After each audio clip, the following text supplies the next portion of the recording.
Vamos orar, pessoal.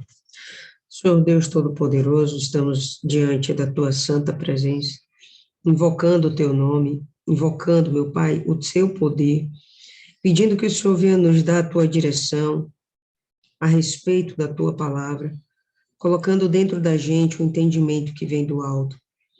Que o Senhor não deixe, meu Pai, que essa noite se acabe e a gente não venha aprender mais de ti. E que tudo aquilo que venhamos aprender, que o Senhor vier nos ensinar, fique gravado de tal forma na nossa alma que a gente jamais esqueça e que possamos, meu Pai, ensinar muitas outras pessoas a respeito da tua palavra.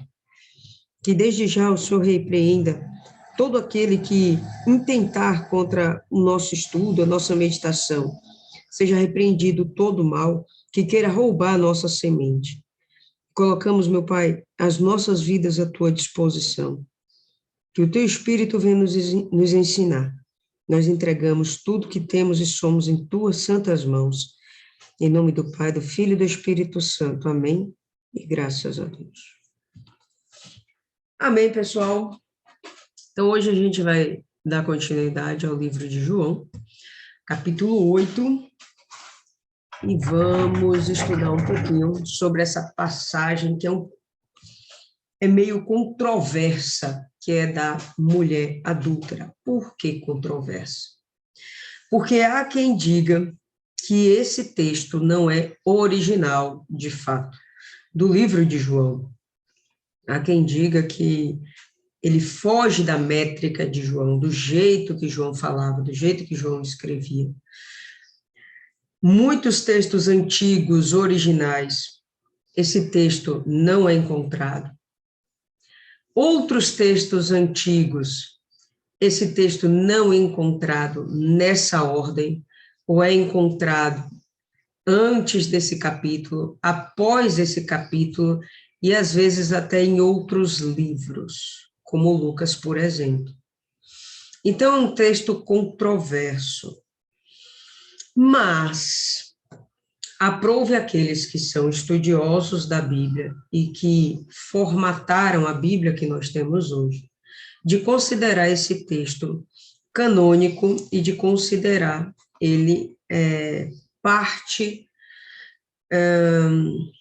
do original de João, ainda que existam essas peculiaridades, de onde o texto realmente está, de fato está nesse livro, de fato foi escrito por João ou foi acrescentado depois, né? Existem essas dúvidas, mas ainda assim, a maioria dos estudiosos acreditam que, por ser um texto inspirado, não era nem sempre João colocava as coisas do jeito que ele falava ou que ele pensava. Então, às vezes, ele colocava as coisas do jeito que o Espírito Santo mandava.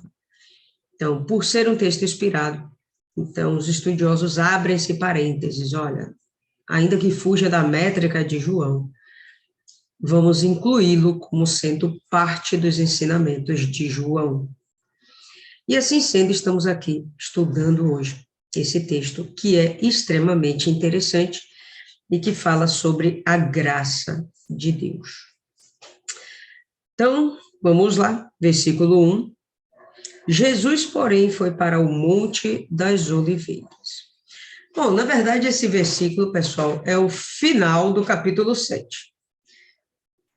Quando a gente tem, né, a divisão da Bíblia em capítulos e versículos, né, na verdade, pode abrir-se um espaço para que houvesse esse tipo de coisa, de o texto terminar em outro capítulo, porque necessariamente a divisão do texto não é original de nenhum escrito. Todos os escritos, eles foram feitos de uma forma linear, não existia versículo 1, não, simplesmente a pessoa ia lá e ia escrevendo, o autor ia escrevendo.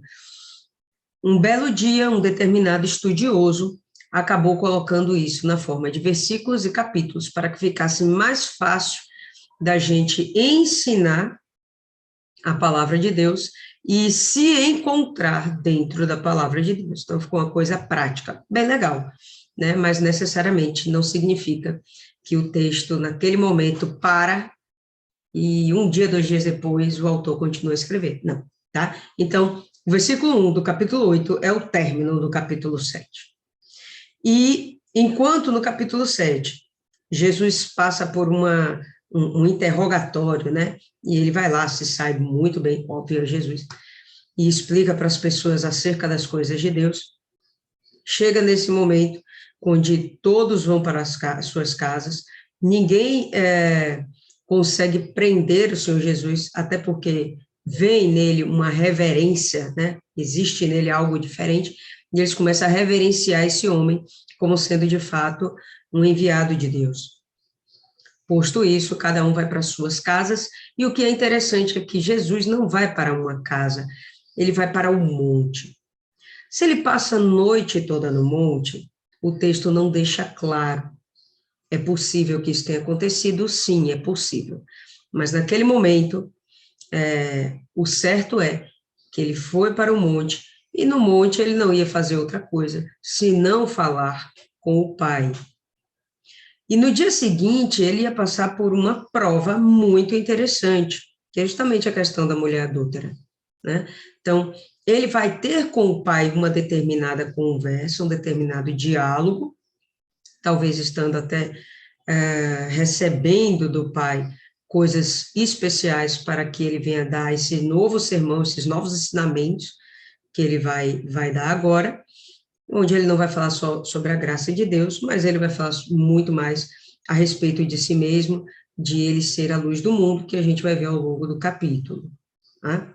Então, nesse momento aqui, ele está no monte, ok? Recebendo algo de Deus, sem dúvida, desabafando com Deus, sendo alimentado por Deus, e assim que amanhece, nas primeiras horas do dia, a primeira coisa que ele faz é ir para o templo. Então, ele recebe de Deus e agora ele vai entregar para quem de fato precisa. Então, no verso 2, a gente vai ter o seguinte: e pela manhã cedo, tornou para o templo, e todo o povo vinha ter com ele, e assentando-se, os ensinava. Sabe o que eu acho interessante, pessoal? É que a todo momento, Jesus está no templo pregando. E eu fico assim pensando, onde é que estão os fariseus? Que eles não estão fazendo a mesma coisa. Por que que Jesus acha tanto espaço para estar lá pregando para o povo? E a gente não vê, pelo menos, nenhum dos evangelhos. A gente não vê um momento onde os fariseus estavam pregando, o sumo sacerdote estava pregando. A gente não vê. E não vou nem dizer o sumo sacerdote, porque era obrigação mais dos fariseus fazer esse tipo de coisa, tá? De ensinar. Os escribas, era a responsabilidade deles ensinar a palavra.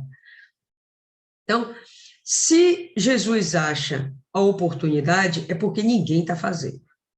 Né? Eu penso assim, né? Dá para inferir isso. Se Jesus está achando oportunidade, é porque ninguém está fazendo o que deveria ser feito. Outra coisa que eu achei interessante, Jesus estava lá pregando, o povo se assentava e ouvia. Esse povo não tinha o que fazer, não? Ninguém trabalhava, era tudo miserável. Eu não acredito. Deviam trabalhar duro, ganhar pouco, né? Uma situação ruim, mas eu não acredito que fosse tudo aqui abandonado ao leu. Entendeu?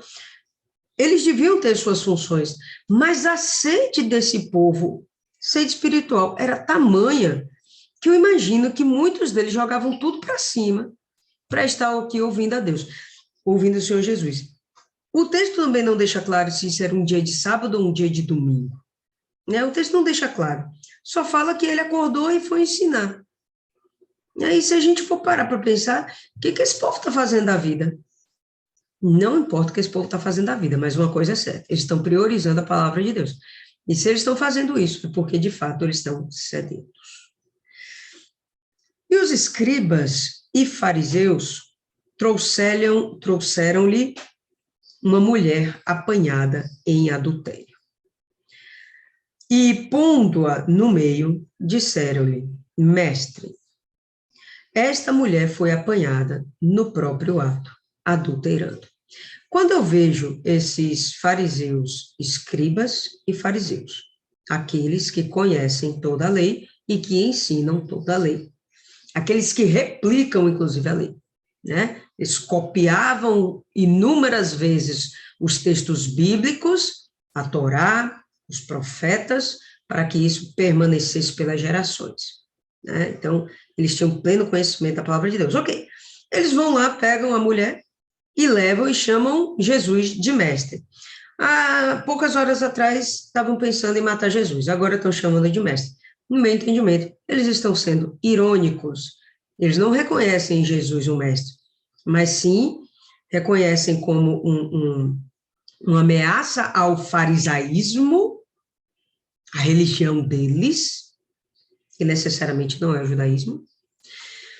Eles sentem que isso é uma ameaça ao farisaísmo e eles querem colocar o Senhor Jesus numa situação delicada, né, numa saia justa, para, na verdade, colocar Jesus contra o povo ou o povo contra Jesus. Na verdade, não Jesus contra o povo, né, o povo contra Jesus e descredibilizar o Senhor Jesus. Eles querem manchar a imagem do Senhor Jesus, querem colocar ele em algum erro, para que seja apontado, filho de Deus, e você é assim, tão pecador como a gente, enfim. Então, eles vão lá e chamam de mestre e fala, está aqui a mulher. E na lei, nos mandou Moisés que as tais sejam apedrejadas, pois tu que dizes? Então, vamos abrir aí Levítico, no verso 20, o capítulo 20, melhor dizendo, no verso 10. Vamos ver o que a lei mandava fazer. Levítico, capítulo 20, verso 10.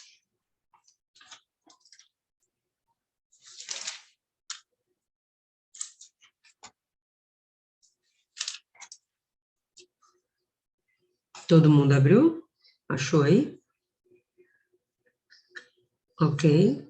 Então, vamos lá. Verso 10 está escrito o seguinte: também o homem que adulterar com a mulher de outro, havendo adulterado com a mulher do seu próximo, certamente morrerá. O adúltero e a adúltera. Correto? Correto. Mas o que esses homens trazem não é o adúltero e a adúltera, é a adúltera, que eu particularmente chamo essa mulher de estúpida.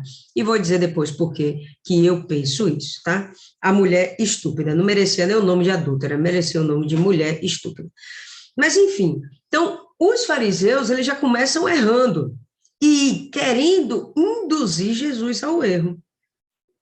Porque se era para condenar os adúlteros, o casal em si que estava adulterando, como assim só a mulher ela é trazida? Então, assim como eu, vocês também vão pensar que, de alguma forma, está havendo um protecionismo com esse homem. Talvez ele seja alguém importante, talvez ele seja, inclusive, um fariseu qualquer, talvez ele seja um sacerdote, talvez ele faça parte do sinédrio, né? Certo é que esse homem não foi trazido. E ainda que a gente venha a ter uma sociedade machista naquele momento, não justificaria o protecionismo ao indivíduo que estava em pecado, sendo trazido sua mulher. Então, isso aí foi pura artimanha dos fariseus para querer colocar o Senhor Jesus no erro, né? Induzi-lo a cometer um erro. Fala aí, Maiana. Eles podem ter planejado entre si contratar um homem, porque foi isso que eles fizeram com Judas, não contratou Judas para atrair Jesus, deve ter feito o mesmo com esse cara, só para pegar a mulher no ar. Pois é. Então, fala aí, Martiane. Na minha percepção, eu percebo que não estavam muito preocupados com a lei em si, né? Até porque eles não praticavam essa lei. Eles estavam como eu posso dizer assim, preocupados com a punição, né, da lei. No caso, não para eles, mas para o povo, porque o povo que pecava, eles eram entre aspas, assim, punido, né, na consciência, e qual a atitude que eles tinham? Sacrificar. Então, os sacerdotes, eles ganhavam com aquilo, né, eles, como eu posso falar, poxa, esqueci a palavra, eles se aproveitavam, né, daquele sacrifício, eles tiravam benefício daquilo. Então, eu vejo que eles não estavam preocupados em cumprir, na verdade, a lei, mas em punir as pessoas, né? E eu acredito que por essa razão, né, por esse motivo, eles não trouxeram também um homem, como a dona Maiana aí falou, talvez esse homem nem existiu, né? Mas eles queriam uma forma de, como a senhora disse aí, de fazer com que a palavra do Senhor Jesus caísse em desdém, né? Que se mostrado assim, poxa, esse cara não tem caráter, entendeu? Na minha opinião, é isso. Bom, então vamos lá. Vou refutar a sua ideia de que esse homem possa nem ter existido, porque existiu. Porque a mulher em si, ela se sentiu culpada, tanto que ela vai e se aproxima do Senhor Jesus. Ela não chega e fala, é mentira, né? Eu estou sendo vítima de uma conspiração. Ela não se manifesta dessa forma. Ela fica calada. Por quê? Porque ela sabe que tem culpa no cartório, tá? Por quê? Porque ela é uma mulher estúpida. Vamos chegar lá. Então, eu não concordo, né, com essa versão de que ela, de repente, não foi nenhuma adúltera e que aquilo foi uma grande armação. Até porque Jesus lê o que está dentro da gente com muita facilidade. Então, se isso fosse falso, ele não estaria ali dizendo para a mulher, vai, não peques mais. Não fazia sentido. Jesus sabe tudo, entendeu? Então, e como Isa está falando aí, o texto fala que ela foi pega no ato. Bom, se ela foi pega no ato, o cabra estava lá, meu irmão. Não era, não era uma imaginação, entendeu? Não era um conto de fada, não, o cara estava lá. O texto não vai mentir. Se não fosse assim, o texto diria, e os fariseus e os escribas conspiraram. Não está assim. Então, houve realmente o ato, tá certo? Fala aí, dona Maria.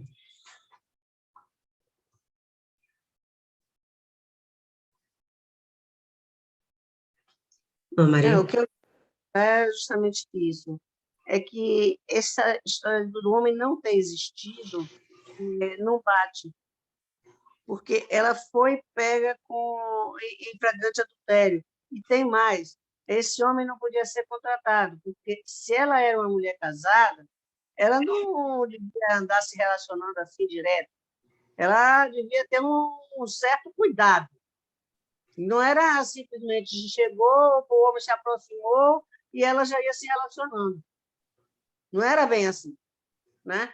Os adultérios, a gente sabe que eles geralmente acontecem, inclusive,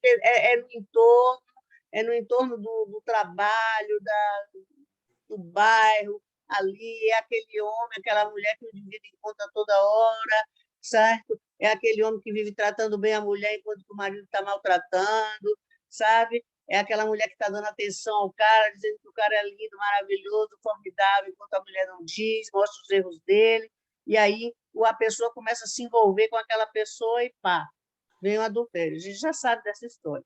Então, eu acho que, na verdade, houve o adultério. E essa hipótese de que o cara poderia ser alguém que eles não quisessem revelar, eu acredito que seja a mais plausível, sabe? E ela estava realmente com culpa, e concordo com Lília que o Senhor Jesus sabia. E quando ele diz, vai, não peque mais, ele não está sendo bom, não. Ele está sendo bem exigente com ela. Porque naquela época não tinha faxineira, não tinha médica, não tinha dentista, não tinha recepcionista, não tinha empregada doméstica. E ela ia fazer o quê? Porque, como adúltera, ela não ia ser recebida na casa do pai, na casa do irmão, nem na casa de um filho que ela tivesse. E ela ia para onde? O que ela ia fazer? Porque hoje a gente, né? Poxa, Nós, mulheres, agora estamos numa situação ultra privilegiada do tempo delas. No tempo dessa mulher, o que ela ia fazer? Não havia profissão para a mulher. A profissão da mulher era em casa, cuidando dos filhos, do marido, do irmão, dos sobrinhos. E se a família a colocava para fora, para onde ela ia? Ela não tinha onde trabalhar. Não existia o que hoje nós temos, né? Outro dia, até o pastor estava falando, olha, antes não havia carteira de trabalho. O indivíduo aprendia a fazer um negócio, ou seja, ele aprendia um ofício para viver, ele aprendia a fazer oleiro, ele aprendia a fazer jarros, coisas de barro, ele aprendia carpintaria, José era carpinteiro. No tempo que José era carpinteiro, o carpinteiro era muito solicitado. Era o carpinteiro que fazia móvel para todo mundo, que fazia utensílios para todo mundo. O carpinteiro não era o carpinteiro de hoje, não. O carpinteiro de hoje, realmente, ele é um artesão que ganha pouco, que não é até nem muito reconhecido, porque já existem as fábricas de móveis. Mas a gente tem que ver a coisa, eu acho que no tempo que aconteceu. E no tempo que aconteceu, essa mulher não pecar mais, para ela foi muito difícil.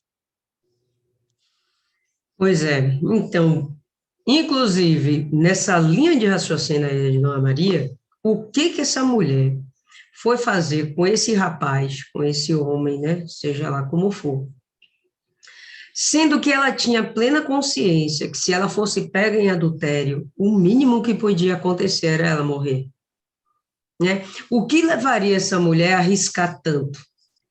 Se ela não morresse, o que já seria de muito bom tamanho, pelo menos acabaria o sofrimento. Se ela não morresse, ela não ia ter com quem realmente ficar. E que outro homem gostaria de casar com ela? Então, ela ia ficar à deriva, entendeu? Sem mantimento para o resto da vida, né? Sem condição de se suster, né? De morar, ia ser uma andarilha, né? Mendiga, ia viver assim à margem da sociedade. Então, será que a mulher não tinha essa consciência do risco que ela estava correndo?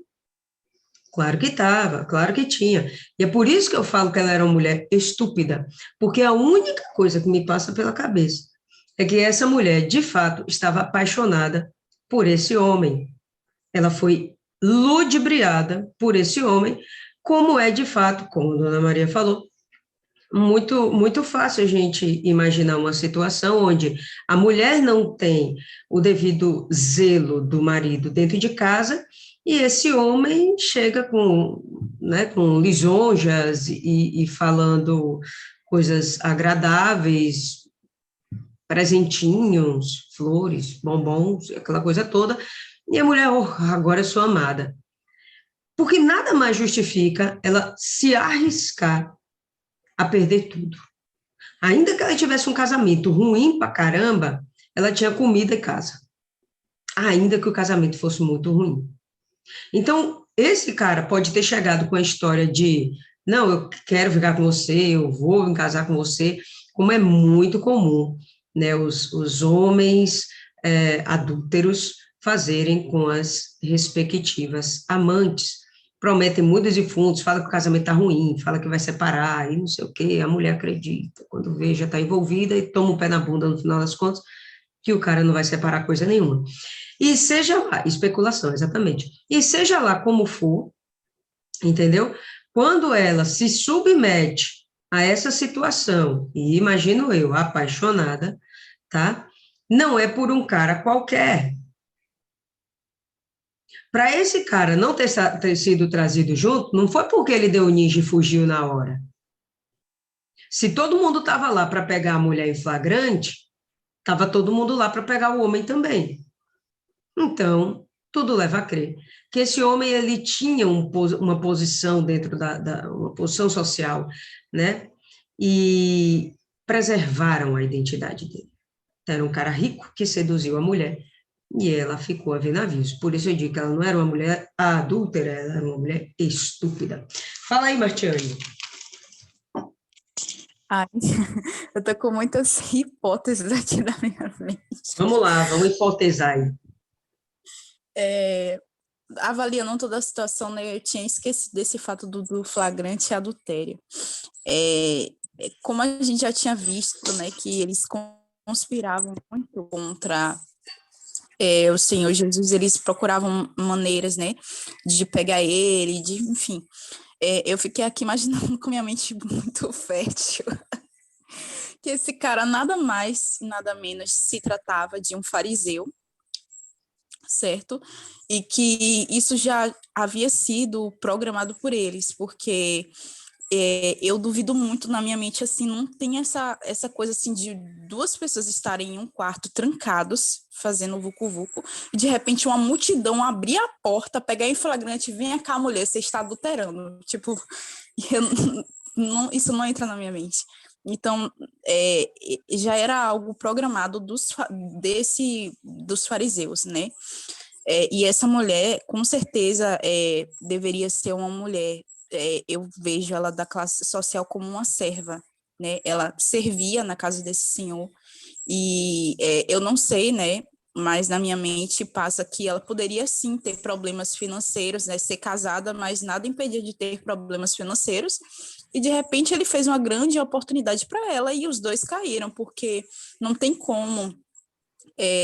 Porque eu penso assim, né? Quando a maioria das pessoas aí no mundo elas procuram fazer algo errado, elas fazem para que ninguém descubra, entendeu? Não existe esse de, eu estou fazendo aqui para qualquer momento alguém invadir minha casa, pegar a mulher e não me pegar. Tipo, isso não entra na minha cabeça. Então, eu acho que esse foi um dos motivos de ele não ter sido levado, né? Porque já estava já combinado entre eles, né? Eles já tinham entrado em concordância com relação a isso. E, na verdade, era só para prejudicar o Senhor Jesus, porque, como foi falar aí, o Senhor Jesus, ele qualquer resposta que ele desse, se ele dissesse assim, olha, mata ela, já iam levantar essa questão, mas vem cá, e o homem também? Não mata o homem também, não? E, tipo, se ele falasse assim, não mata ela, tipo, então você não cumpre a lei de Moisés e tal. Então, o Senhor Jesus, ele já foi direto, né? Que quem não tem pecado, enfim, a gente vai ver aí. Mas essa foi uma das hipóteses que veio na minha mente. E desculpa aí, minha mente é muito fértil. Pode até ser, pode até ser. É difícil, Isis, a gente simplesmente acreditar que o cara fugiu. Difícil. O pessoal ia atrás. Um povo desse aqui, vocês vão ver que o povo não está procurando justiça, eles estão procurando sangue. Né? É um povo mau, um povo duro. Não estão querendo, né, perdoar nem nada. O que eles estão querendo realmente é massacre, é violência. Né? A gente já sabe que o ser humano é perverso, é mau, e quando acha uma oportunidade, ainda que a gente seja tão perverso quanto todos os demais, a gente vai querer tirar nossa lasquinha, entendeu? É normal, é da natureza humana. Aí tu acha que vão deixar o homem sair? Do nada. Nada, meu irmão. Vamos tirar duas lasquinhas. Não faz sentido ele ter fugido. Não me parece lógico. E se ele fugiu, foi porque foi permitido que ele fugisse. Mas não me parece lógico pegar o casal e o cara simplesmente dar o ninja, sendo que tinha outros homens lá. Né? Ele vai sair nu, carregando. Não faz sentido. Diga aí, dona Maria. O que eu acho é o seguinte, certo? A gente concorda que o que eles queriam mesmo era testar Jesus, certo? Eles não queriam cumprir a lei de Moisés, nem descumprir a lei de Moisés. Ele via que Jesus tinha uma palavra de compreensão, de amor ao próximo, uma palavra que não era a deles, uma palavra de amor, de misericórdia, de perdão, certo? Então, ele disse, olha, vamos levar essa adúltera aqui, para ver o que é que acontece. E, de fato, o que aconteceu lá? O cara conseguiu escapulir, o cara não conseguiu escapulir, o cara foi protegido porque era alguém importante. Isso é o de menos. Porque o que eles também não estavam preocupados com isso. Eles não estavam preocupados em levar o casal e cumprir a lei de Moisés. Eles estavam querendo simplesmente colocar Jesus na testa. Eles viram talvez uma oportunidade, souberam desse adultério, foram lá, pegaram a mulher e levaram. Não deve ter sido uma coisa muito planejada. E talvez o cara também tenha mesmo se mandado. Ou tenha acontecido uma coisa dessa. Agora, serva, ela não era. Porque se ela fosse serva, ela não seria adúltera, porque como serva, ela tinha que fazer aquilo que o seu senhor mandasse. Então, ela não seria adúltera. Não seria uma questão disso, né? As servas, elas tinham que cumprir a ordem dos seus senhores. Então, ela não poderia ser condenada. Ela não era serva. Ela era uma mulher casada. Se ela era de posses ou não, isso realmente pode ter sido ou não. Mas aí são hipóteses que nós estamos fazendo. O fato é que ela, por isso ou por aquilo, ela cometeu adultério, como realiza é estúpida, porque ela sabia as consequências, né? Sabe as consequências que pode acontecer e vai fazer, então é estúpida. Não é isso? E aí, o que aconteceu? Porque, na verdade, o que eles queriam era testar Jesus. Só isso. Eles não queriam nada mais, né, que provocar Jesus. Se o homem fugiu, se não fugiu, realmente não estava interessante, eu acho. E o caso não foi necessariamente armado, não penso que foi assim. Aconteceu e eles aproveitaram a oportunidade, né? O cão preparou a oportunidade para os fariseus atormentarem o Senhor Jesus. Fala aí, Cristiane.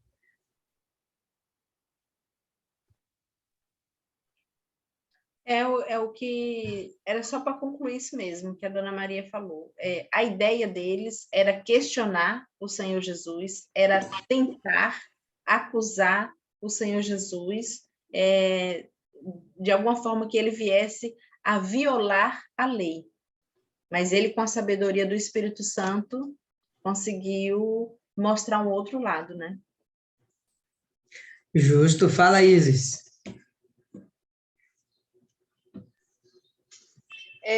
Eu imaginei muita coisa. Cadê? Eu pensei assim, naquele tempo não tinha casamento por amor, eram arranjos familiares. Poderia ter sido uma situação como Romeu e Julieta, viajei no romantismo, né? Dela ter se casado com um homem que não amava e ter querido manter o relacionamento com o seu amor, com o seu amado. E quem poderia ter pego eles no ato? Poderia ter sido o marido, né, que chegou em casa cedo, encontrou a situação. O cara fugiu pela janela e ele arrastou a criatura até a praça, levou até os esqueci o nome deles. Os fariseus, os escribas. Para eles poderem julgar a situação, né, até para ele poder pedir a separação, pedir o divórcio. Foi o que eu conjecturei. E também a questão deles trazerem isso para Jesus, porque era um tema polêmico, e ainda é um tema polêmico. Tendo em vista que os judeus eles estavam sendo dominados pelos romanos, que tinham uma cultura diferente da deles, também em relação ao sexo, eles eram extremamente liberais. A gente vê isso nas histórias das cortes dos romanos, da corte romana. Era a cultura deles. Você vê muitos adultérios, até relacionamento entre irmãos, entre mãe e filho. A gente vê muito isso na história romana. Em contrapartida, você tem os judeus que preservam muito as leis, e principalmente as leis de Deus, as leis escritas por Moisés. Então, trazer isso para Jesus é trazer para ele uma responsabilidade, um peso, ele estaria entre, como a gente diz, a cruz e a espada, entre seguir a sua lei, a lei dos judeus, e respeitar a lei romana, já que os romanos são os precursores da justiça, né? Da justiça que a gente vê hoje, do inquérito, né?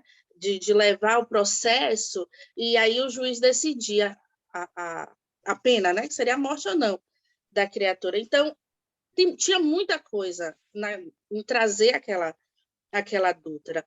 Questões políticas, questões culturais, questões religiosas, e a fala de Jesus poderia condená-lo em relação à lei dos judeus em relação à lei dos... Esqueci o nome dos caras. Fariseus. Romanos. Dos judeus e dos romanos. Até hoje é muito polêmico, mas naquela época acredito que era muito mais. E é isso muito que acontece com os nossos líderes. Quando a galera quer inquirir, quer colocar um líder em maus lençóis, como a gente diz, eles trazem justamente esses problemas. Justamente esses temas polêmicos, esses temas que divergem, esses temas muito dúbios, e que a religião é muito segura e tem um posicionamento que, né, o mundo acha muito conservador. É isso. Perfeito. Então, é por aí mesmo, vamos evoluindo aqui no texto. Então, a gente já viu que há uma questão descilada só no fato de ter sido levada apenas a mulher, e não também juntamente o homem. Há que a gente pensar também que problemas envolvendo vida sentimental existem desde sempre, e as consequências sempre são ruins, né? Sempre são duras, sempre muita gente sai machucada. Nesse caso em particular, o que eles queriam era até morte de uma das pessoas. Ok. E na lei nos mandou Moisés que as tais sejam apedrejadas. Tu, pois, que dizes? Isto diziam eles, tentando, né, provocando Jesus, para que tivessem de que o acusar. Mas Jesus, inclinando-se, escrevia com o dedo na terra. Se Jesus diz, cumpra-se a lei, ele está até meio que se contradizendo. Porque logo depois, no texto, ele vai falar que ele não vem para julgar ninguém. Então, se cumpra a lei, ele já está determinando, decretando um juízo. Se ele fala simplesmente, inocenta ela, então aí ele ia estar seguramente transgredindo a lei mosaica. Então, qualquer uma dessas respostas ia prejudicar a visão do povo a respeito do Senhor Jesus. E óbvio que o Senhor Jesus sabia disso. Há quem diga que enquanto ele está escrevendo na areia, ele está pensando no que vai responder. E eu realmente não acredito nisso. Enquanto ele escreve na areia, ele está dando um tempo para que todas aquelas pessoas foquem nele. Para que todas estejam em silêncio, esperando a resposta. Não era o objetivo? Saber o que o mestre vai falar? Então, silêncio aí, porque a gente quer ouvir. Então, todo mundo parou, aquele burburinho, né? Pedreja, não sei o quê.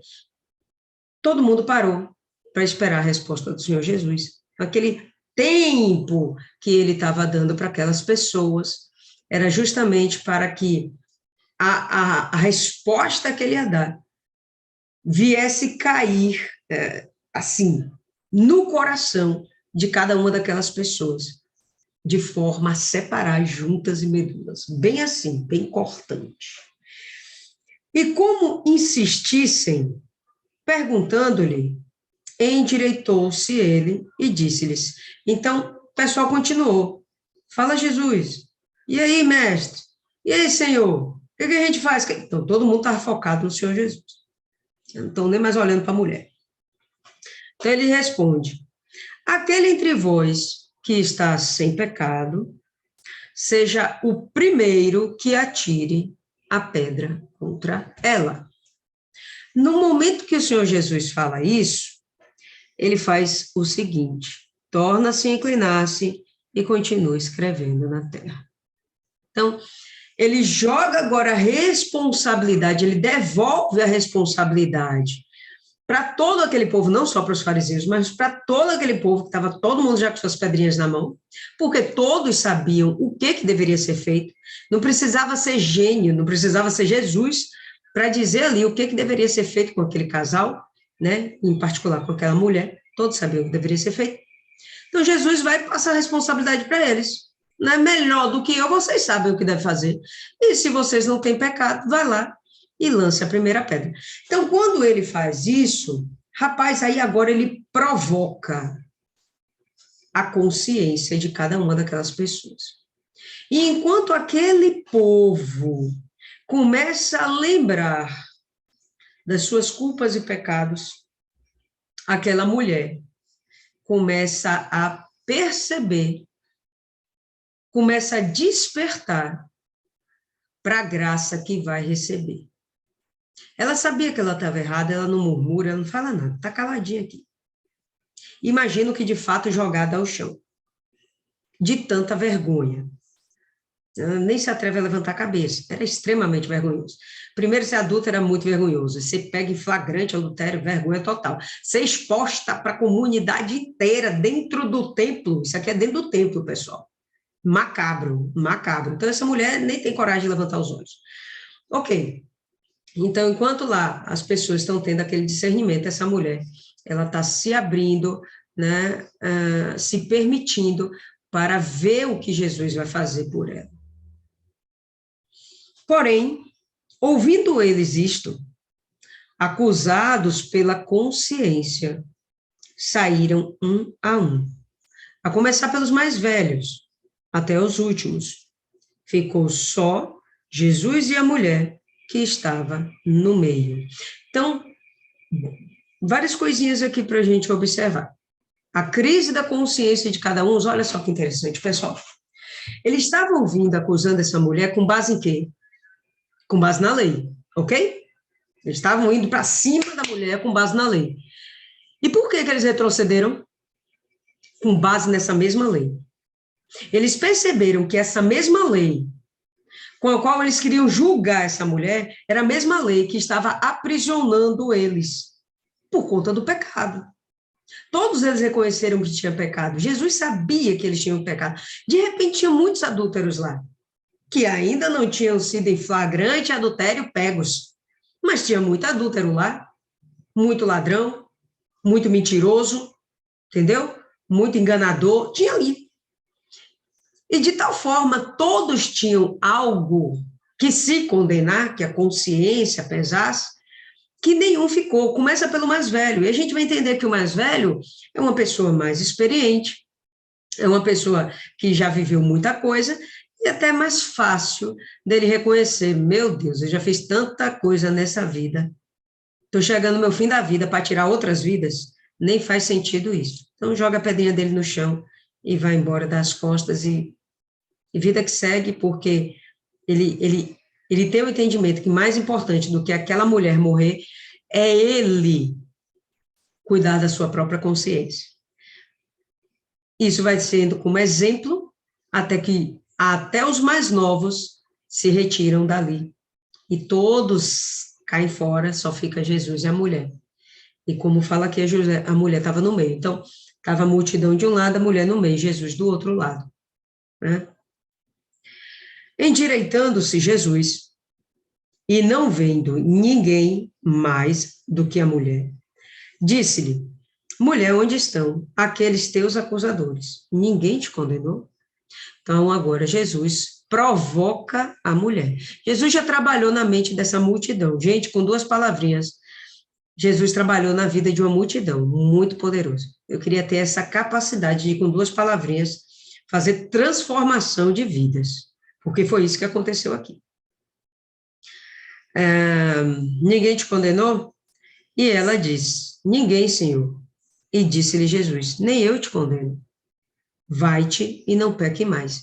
E aqui é legal a gente perceber que Jesus, de fato, não condenou, Jesus não julgou, Jesus deu oportunidade. E no momento que Jesus deu a oportunidade, olha, você não vai morrer por isso, tá? Vou te dar uma chance. Vamos ver se você faz direito dessa vez?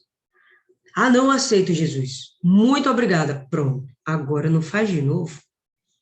Porque a oportunidade que eu estou te dando, a liberdade que eu estou lhe devolvendo, tem um preço, que é a santidade.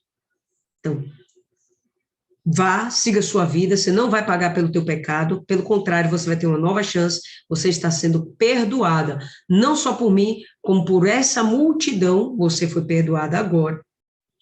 Não peque mais. A partir de agora, tem uma vida íntegra.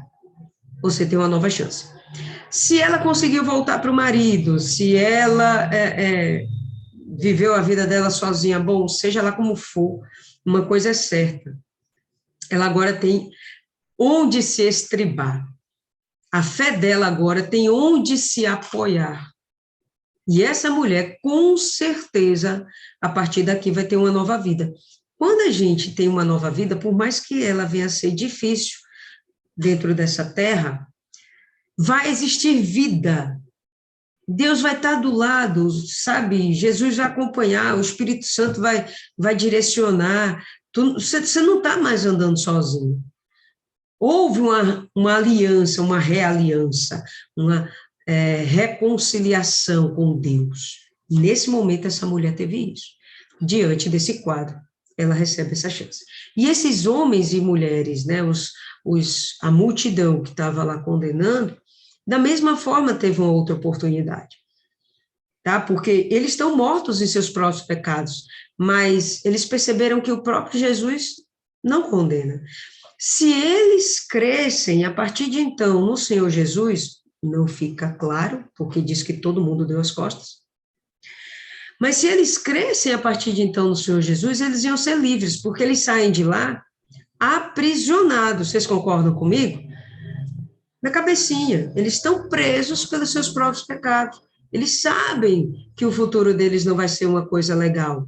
Não estou falando do futuro aqui na Terra, porque os judeus eles têm entendimento que se eles fizessem algo errado aqui na Terra, eles iam pagar no pós-vir. Se eles tivessem uma vida legal aqui na Terra, eles também seriam recompensados no pós-vir, tá bom? E, nesse momento, com uma só palavra, Jesus conseguiu atingir toda essa multidão, e essa mulher ainda fica como exemplo de graça para toda a humanidade. Pessoal, eu queria parar por aqui, não queria evoluir no texto, porque a continuidade do texto é um pouquinho grande, até onde a gente vai parar. Eu prefiro que a gente pare por aqui. Alguém tem alguma coisa a acrescentar, falar, dica aí? Fala, Isis. Eu achei que ia ter fila hoje para todo mundo falar. Vai ter, ó. Cristiane já levantou a mão. Calma que Milene vai levantar também, Martiane, Neide. Pode continuar.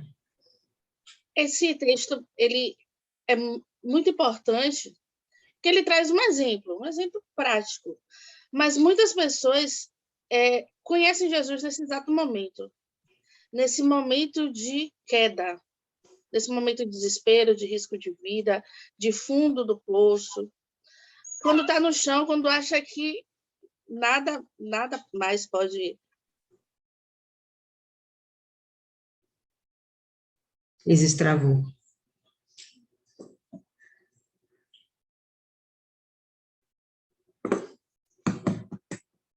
Deixa ela destravar lá, a internet dela. Vá, Cristiane, fale aí para a gente não parar. Cristiane, abre o áudio. Deixa eu só abrir aqui.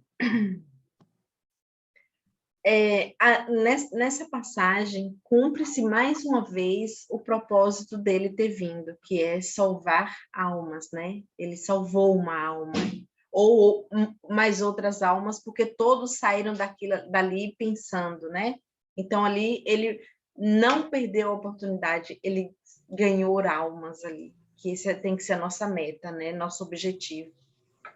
E quando você falou ali da vida dela, provavelmente, pelas questões de leis e discriminação, não deve ter sido uma vida fácil para ela seguir em termos de sociedade, mas, com certeza, a paz que ela tem por ter aceitado o Senhor Jesus acaba valendo tudo aquilo. Compensando, né? Compensando, né? Então, eu acho isso muito legal. Beleza, dona Milene.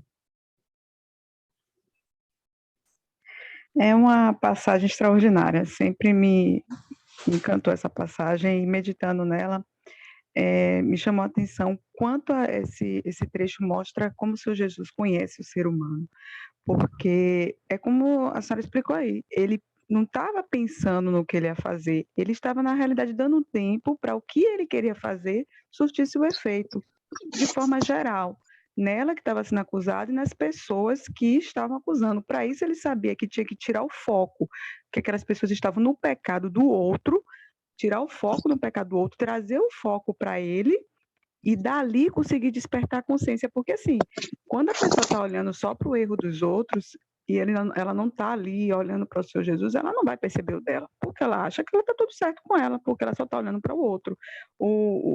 A palavra de Deus, nesse caso, viva no próprio Senhor Jesus, é importantíssimo nesse momento para a pessoa se reconhecer. Por isso que a gente às vezes tem uma certa dificuldade de despertar as pessoas como o Senhor Jesus despertou aqui, porque elas olham para a gente, se elas são as pessoas próximas, a gente conhece os nossos defeitos, então elas vão, quem é ela para falar de mim? E se for uma pessoa que não te conhece, essa quer dar uma de santinha. Então, por sermos falhos, nós temos dificuldades de despertar o outro para a falha dele, porque nós somos falhos também, mas aqui estamos diante da perfeição, o Senhor Jesus é o perfeito, então ele tem esse impacto.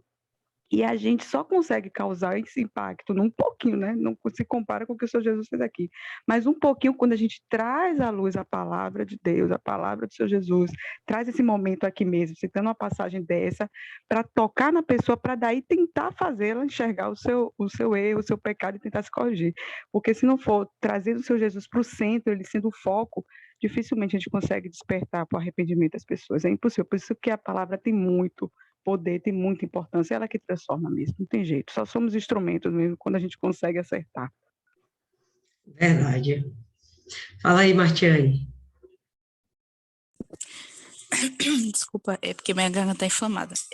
Olha só, eu fiquei pensando, né, nessa questão de por que o Senhor Jesus ter escrito na areia, enfim, o que ele escreveu na areia. E aí eu fiquei pensando assim, e aí eu procurei, né, alguns versículos, né, que, enfim, tinha uma palavra areia. E eu achei um que, tipo assim, foi como se não fosse só exatamente aquele motivo que a senhora falou, né, que chamar a atenção, né, de todo mundo para o Senhor Jesus. Mas eu vi, tipo assim, que foi algo muito mais profundo, porque, tipo assim, estavam falando sobre pecados, né? Quem não tem pecado, tira a primeira pedra. Então, todo mundo tinha pecado. Então, tipo, eles estavam trazendo a lei de Moisés. E aí, tipo, eu lembrei de um versículo que fala que até Moisés pecou. E, tipo assim, tem relacionado na areia. Tipo, se vocês quiserem conferir lá em Êxodo, capítulo 2, isso é muito legal. Capítulo 2, versículo 11, né? Capítulo 2, versículo 11. Vou começar do 11, tá? Diz assim: E aconteceu naqueles dias que, sendo Moisés já homem, saiu a seus irmãos e atentou para suas cargas, e viu que um egípcio feria a um hebreu, homem de seus irmãos. E olhou a um e a outro lado, e vendo que não havia ninguém ali, matou o egípcio e o escondeu na areia. E tornou a sair no dia seguinte. E eis que 2 homens hebreus contendiam, e disse ao injusto: Por que feres ao teu próximo? O qual disse: Quem te tem posto a ti por maioral e juiz sobre nós? Pensas matar-me como mataste o egípcio? Então temeu Moisés e disse: Certamente este negócio foi descoberto. E, tipo assim, eu fiquei analisando, tipo, quando o Senhor Jesus estava escrevendo ali na areia, ele estava descobrindo todos os podres daquelas pessoas, cara. todos os pecados que elas nunca tinham falado a ninguém estava sendo descoberto. E, tipo, e eles estavam... se eles realmente tinham conhecimento sobre tudo, se eles realmente eram super, hiper, mega, ultra power religiosos, eles com certeza sabiam desse fato, desse erro de Moisés, de muito antes, que Moisés matou alguém e foi lá e escondeu na areia. Então, ali, eles devem ter lembrado, não sei, deve ter passado muita coisa ali na mente deles, mas eu vejo esse ato também não só como chamar a atenção, mas de trazer também o conhecimento bíblico, entre aspas, que eles tinham para ver que até o próprio Moisés errou, até o próprio Moisés pecou. Então, imagine eles que estavam, entre aspas, levando em consideração a lei de Moisés, né? E esse fato aí, que assim como Moisés falou, né, que certamente descobrir esse negócio foi descoberto, cara, o negócio dessas pessoas também estava sendo descoberto, não estava só sendo o dessa mulher adúltera, não, o deles também estava, porque como a gente falou aqui, o Senhor Jesus, ele vê muito além, ele vê todo o interior, ele sabe de tudo, ali no momento que ele abaixou a cabeça, eu também vi ele como, podemos avaliar ele assim como um juiz muito humilde, porque, tipo assim, ele estava julgando, querendo ou não, ele estava julgando aquela causa, né? Colocaram ele para julgar aquela causa. Então, ele com humildade, ele se agachou ali, né? Porque eu acho que aquelas pessoas esperavam ele como um juiz autoritário naquele momento, ele vai dizer que sim, ou então ele vai dizer que não, e aí já era para esse cara. Então, realmente, estavam esperando dele uma posição que o condenassem, e eu achei isso muito forte, e eu queria compartilhar. E é isso aí. Eu não diria nem que ele está julgando. Para mim, ele está mais advogando. Mas nem sei se seria também um advogado, viu? Que o advogado chegar e já mandar o povo sentenciar, não sei bem o que seria aqui, não. Mas julgando, não. Ele não estava julgando. E por isso que ele vai continuar o discurso que vem logo depois, que ele não vem para julgar ninguém. Então, ele não poderia começar julgando. Isis, continue aí, Isis. Você começou e não terminou, travou aí. Estava aberto, nem vi. Eu caí. A gente percebeu. Eu parei onde? Vocês ouviram do advogado? Ô, velho, não, nada de advogado. Eu que estou falando do advogado agora. Começa do começo aí, vá. E não tinha ninguém para ajudar? Começa do começo. Ainda bem que eu escrevo, já pensou? Para lembrar de outra trabalho.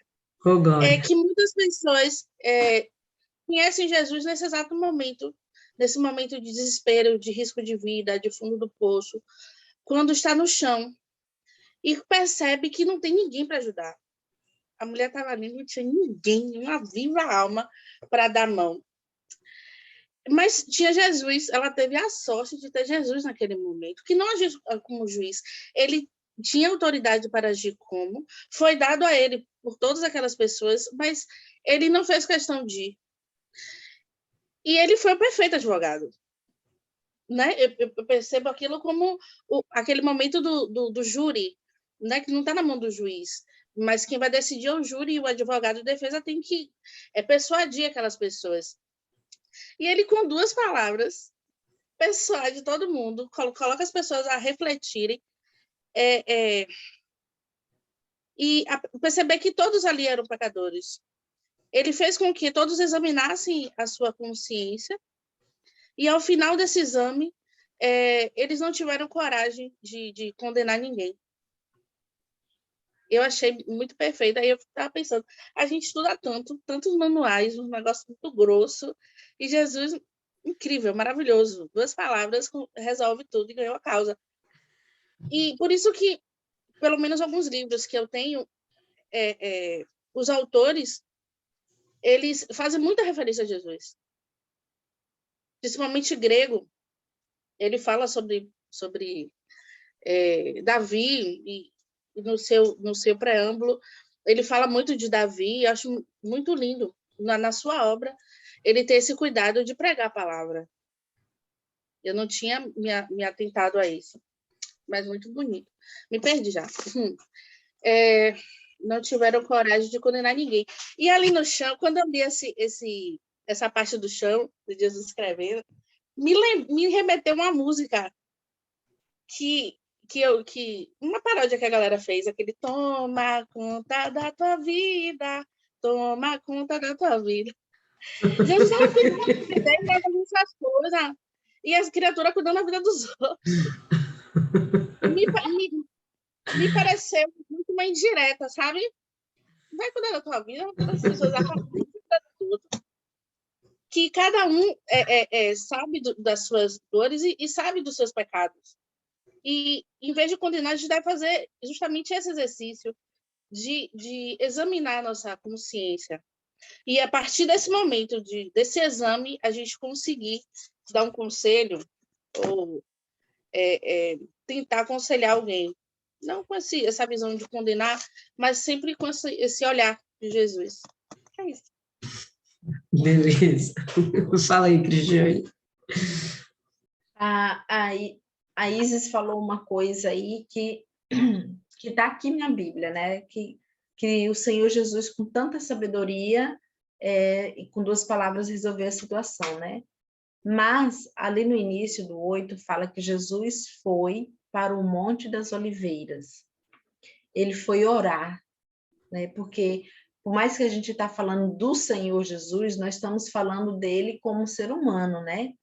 Antes dele ir para o Monte das Oliveiras, ele tinha passado por uma situação ali difícil, né? Então, todo mundo questionando ele teve ali, ele argumentou, ele explicou e mostrou por que ele estava ali, né?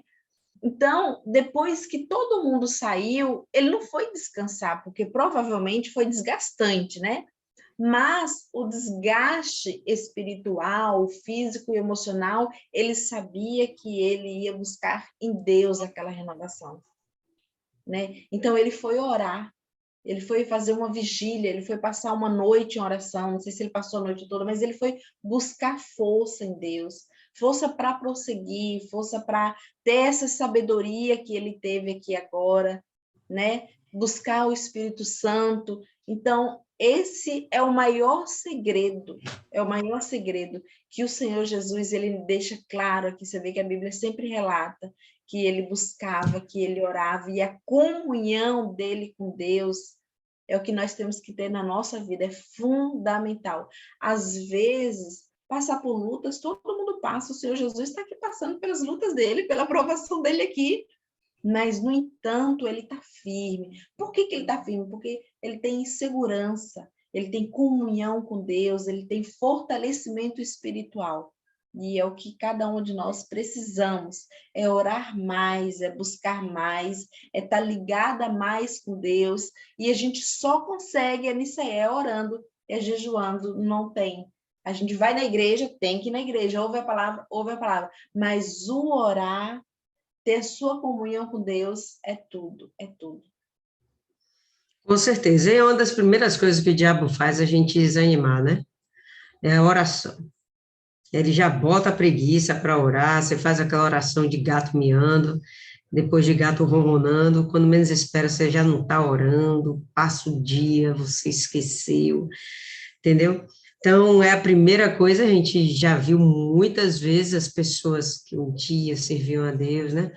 Manifesta com o demônio vai lá e revela como foi que você começou. O esfriamento, primeira coisa que o esfriamento corta é a oração. Da oração, aí, o jejum nem se fala e vem a leitura da palavra. Pronto, acabou isso aí, meu irmão, são as maiores armas espirituais que a gente tem. Acabou isso aí. Aí o cristão está perdido.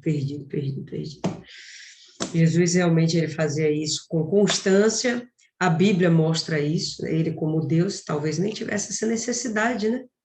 Em princípio a gente vai pensar, por que se ele é Deus? Que ainda que ele estivesse aqui como homem, ele era Deus, né?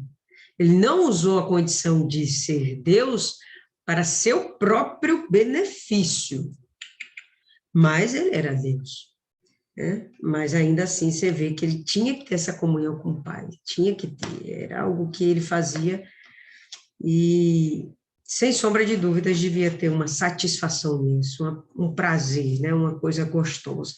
não era uma obrigação. Por isso, muitas vezes a gente acaba desanimando de orar, porque entende aquilo como uma obrigação. Não, eu tenho que orar meia-noite, tenho que levantar 3 horas da manhã. Pronto, quando vira obrigação, não vai ter comunhão. Então, é necessária a oração da meia-noite? Eu julgo necessário. Mas você tem que encarar como uma obrigação? Não, você tem que encarar isso como parte da sua consagração, da sua santificação, do seu sacrifício. E você tem que ter prazer nisso.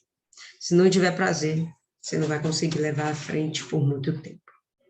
Mais alguém quer fazer algum comentário? Maiana.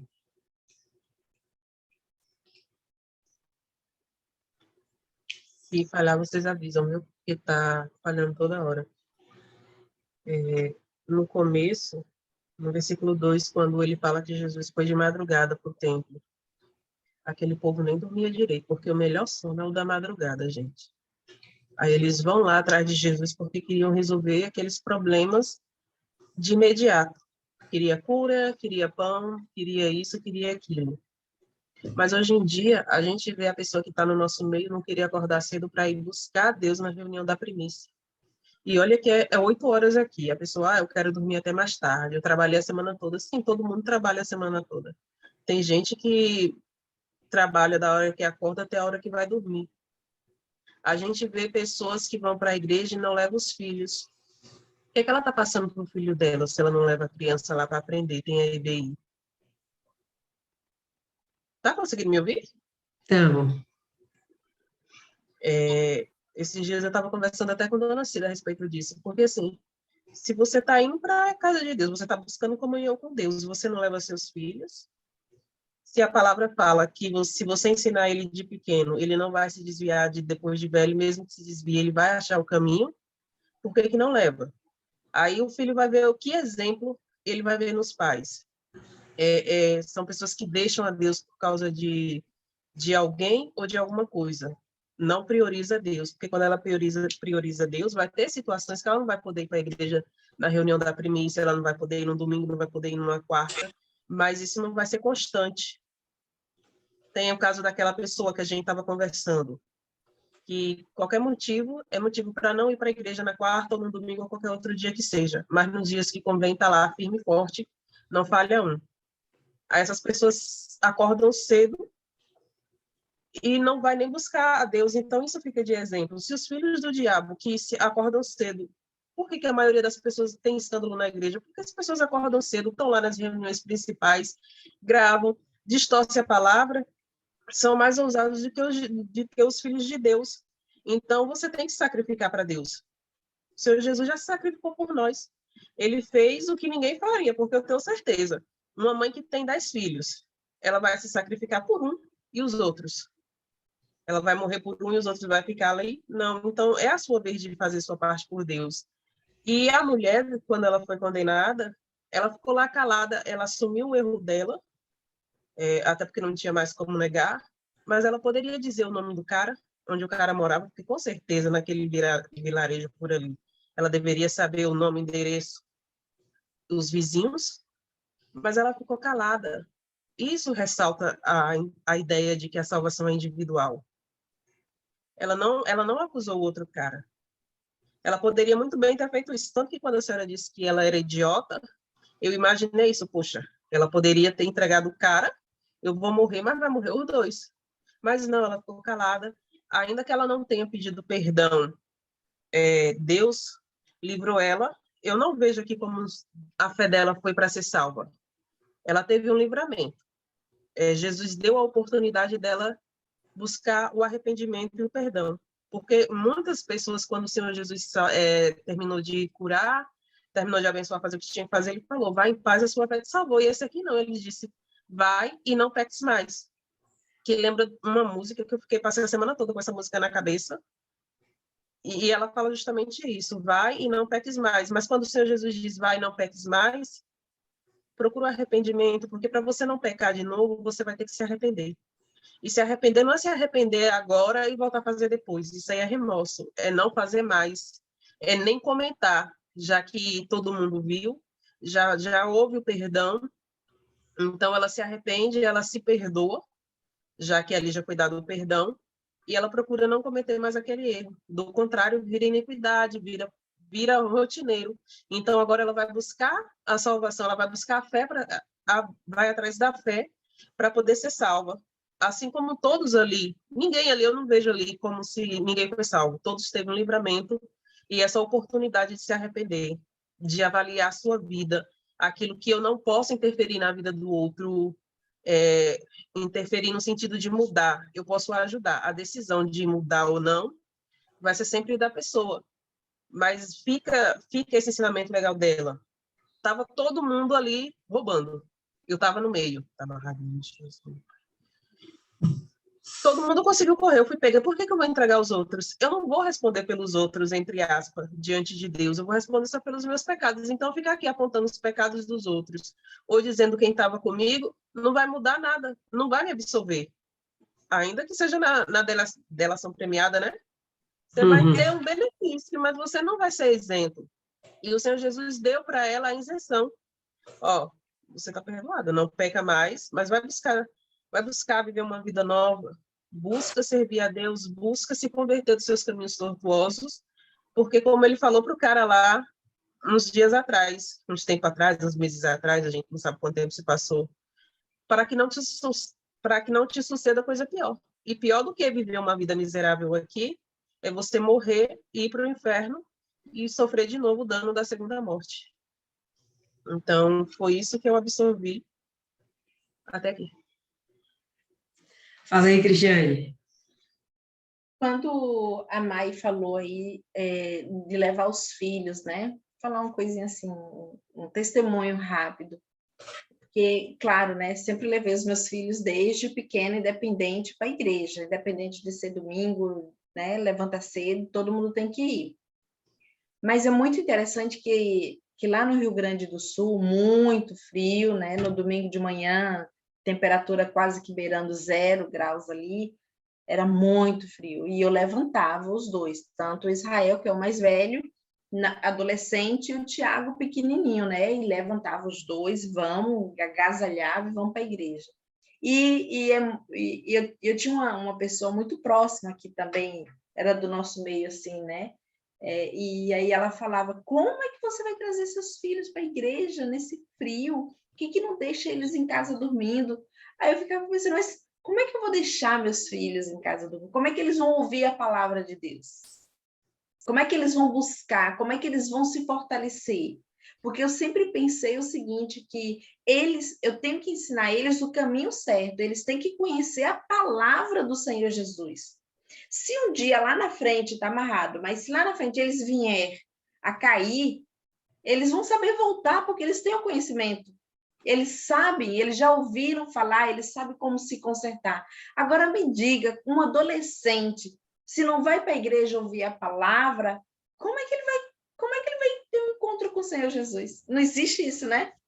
Mas é muito importante, sim. Desde pequeno, tá com preguiça, tá com sono, tá com frio, tá com calor, levanta e vamos.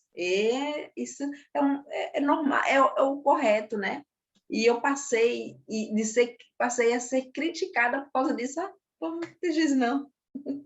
É o cão, filha, é o cão, para desanimar, para desviar da coisa certa. Quando você vai ter essa criança, adolescente, mas criança já é um adolescente, já vai ficar mais difícil você obrigar, né? Então, você tem que ensinar de criança mesmo. Porque quando ele já sabe discernir o certo do errado, vai ficar difícil você dizer, meu filho, você tem que ir, minha filha, você não pode deixar de ir. Aí já era. Então, ensina logo quando é pequenininho e confia que Deus vai fazer, o Espírito Santo vai fazer o trabalho quando ele for maiorzinho. Que, enfim, vocês que são mães, né? Seus filhos não são seus. Seus filhos são para Deus e vão viver nesse mundo. Não tem para onde correr, tem outro mundo para viver. Então, tem que preparar esses meninos para isso. Se eles vão viver nesse mundo e eles não tiverem a consciência de quem é o socorro deles, bem presente na hora da aflição, que é o Senhor Jesus, vão ficar perdidos. Eu conversava hoje com uma menina, desviada lá na nossa igreja, e tem consciência que tem que voltar, mas ainda acha que dá para esperar mais um pouquinho. E aí eu chamei ela, né? Vamos para a vigília. Desde criança, ela sabia qual era o caminho certo a seguir, que é o caminho de Deus. E ela chegou e falou: não me chame não, chame minha irmã. Minha irmã é que está precisando. Falei: por que sua irmã está precisando? Ela contou: sim, realmente a irmã está precisando. Mas interessante que nessa história toda a irmã pediu socorro para ela, pediu ajuda para ela, né? E as duas estão desviadas. E aí eu falei: por que então você não traz sua irmã? Não, porque eu não sou mãe dela, ela já sabe o caminho que ela tem que seguir. Eu vou concordar com ela, eu usei o apelo de que, mas você é irmã, mas venhamos e convenhamos, não é ela que tem que trazer mais a irmã. Ela falou muito, com muita propriedade e assertivamente. Ela sabe o caminho. E o que me deu raiva foi de ver a menina perturbada falando para a irmã: você sabe qual é o caminho, você sabe que você tem que ir para a igreja. Vá para a igreja. Como se ela não precisasse. Eu e você, tu não precisa não? Eu sei que eu preciso. E sim, e aí? Mas embolou tudo, mas não me deu uma resposta factível. Mas sabe qual é o caminho, entendeu? Porque foi criada desde pequeno. Chegou na fase da adolescência, aí meu irmão não tinha quem segurasse. Não tinha pai, não tinha tia, não teve mais quem segurasse. Vai fazer o que quer fazer, mas está na cabecinha: eu tenho que voltar para Jesus, eu tenho que voltar para Jesus. E eu creio que vai dar tempo, sim, elas vão acabar voltando para Jesus. Essa questão de criar os filhos na presença de Deus realmente é significativamente importante. Fala, Maiana. Maiana travou de novo. Está travada lá. Mais alguém? Algum comentário? Não? Beleza. Então, vamos encerrar por aqui. Quem vai fazer a oração hoje, pessoal?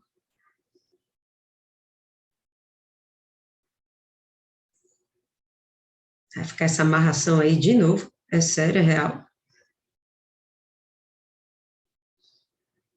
Isis, aí o trabalho é levar para a igreja, Isis. Tem que levar para a igreja, Isis. Tem para onde correr, não. É levar para a igreja. Não adianta ficar dando esbregue nele agora, não. Leva para a igreja. Aproveita isso que você está com vontade, faz a oração aí, vá. Faz muito tempo que você não ora, faz muito tempo que você não participa. Vamos reavivar esse fogo aí. Eu só faltei quarta-feira. Mentira, um monte de dia. Senhor, meu Deus, meu Pai, Criador do céu e da terra, Pai misericordioso, bondoso. Pai, obrigada, Senhor. Mais um dia de vida, saúde, paz. Mais um dia ouvindo a Tua palavra, mais um dia adquirindo sabedoria a partir da Tua palavra. Obrigada, Senhor, por deixar este livro tão abençoado, deixar os Teus exemplos, e que a nossa fé seja avivada, fortalecida a cada dia. Nos dá um dia de amanhã abençoado, um dia dedicado a Ti, um dia na Tua presença, Senhor. Abençoa a nossa família, as nossas casas, guarda as nossas crianças, e totalmente, Senhor, aviva nelas a vontade de Te conhecer, Senhor. É isso, Pai, que Te pedimos, Te agradecemos. Abençoa a vida da pessoa que estamos orando essa semana. Derrama sobre a vida dela, bênção sem medida. Faz refletir o Teu brilho na face dessa pessoa, Senhor. É isso, Pai, que Te pedimos, Te agradecemos. E já com certeza da vitória. Em nome do Pai, do Filho e do Espírito Santo. Amém. Graças a Deus. Amém. É isso aí, Toda pessoal. vez que eu termino de orar, me dá vontade de dizer bem forte para Jesus, tá, pastor? E está sentindo na igreja. Terminando por hoje, pessoal. Amanhã tem mais, a gente dá continuidade no livro de João, capítulo 8.